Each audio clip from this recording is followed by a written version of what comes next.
Welcome to the Harvest Report for the 12th of December 2014. The total received for this week reached 11,483,588 tonnes. The Esperance and Geraldton zones are both mostly finished, with some small tonnages dribbling in. Both zones reached their harvest estimate, which was a great result given many growers reported lower yields than predicted due to weather events. Most of the grain still to come is in the Albany zone and southern Kwinana zone. It's expected that about 800,000 tonnes is still to be received in the Albany zone and about 400,000 tonnes in the southern part of the Kwinana zone. The CBH General Manager of Operations, David Kappa, says CBH is focused on those growers still underway. While many growers are finished, CBH remains focused on growers who are still harvesting. For some growers, there is still a fair way to go yet, and we're still expecting a total of between 12.7 and 12.8 million tonnes. To the totals, and the total received to date for Geraldton zone is 1,842,947 tonnes. The total received to date for Esperance zone is 1,769,907 tonnes. The total received to date for Kwinana zone is 5,649,470 tonnes, and the total received to date for the Albany zone is 2,201,197 tonnes. To the Geraldton zone, and the Geraldton zone is close to being finished for this harvest. Next week, only the Northampton, Mingenew, Carnamah and Port sites will remain open. Please contact your local staff members for more information.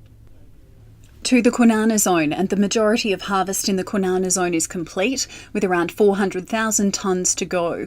Only a small number of sites will still be open in the north of the zone this week. CBH Kwinana Zone Manager Gavin Bignell says the majority of the crop still to be delivered is in the southern part of the Kwinana zone, and if the fine weather persists, many growers should be finished by Christmas.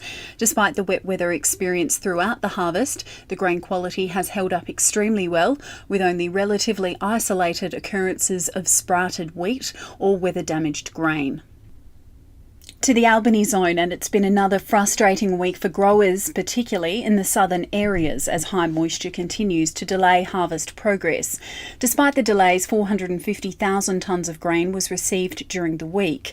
A high moisture segregation receiving up to 14% has been introduced at Borden to assist growers. High counts of ryegrass ergot has been an issue for some growers. Segregations with extended limits have been introduced at a number of sites. CBH Albany Zone Manager Greg Thornton says despite the poor weather, so far wheat quality has been standing up quite well. Hopefully, with some better conditions forecast, many growers will be able to wind up harvesting programs before Christmas. To the Esperance zone, and it's been another frustrating week with moisture levels up across most of the zone. Despite the moisture challenges, CBH received 140,000 tonnes. Esperance zone manager Mick Dawes said the weather looks favourable for the next few days, so we're hopeful the majority of the crop will be completed by the end of next week. We will start to look at closing some sites next week as growers wrap up their harvest program. Now to the market update with the General Manager of Marketing and Trading, Jason Craig. The wheat market has been volatile as rumours of potential Russian government intervention in grain exports resurfaced, resulting in a stronger market. This is causing some increased demand as end users look to cover requirements. In addition, the market in Australia has been adjusting to the potential of lower than expected production in Western Australia, which will have an effect on exports. Many growers are beginning to market a large portion of their unsold grain prior to the Christmas break. With APW wheat prices maintaining well above 305 Australian dollars a tonne free in store, it would be unlikely to see growers holding substantial tonnages off market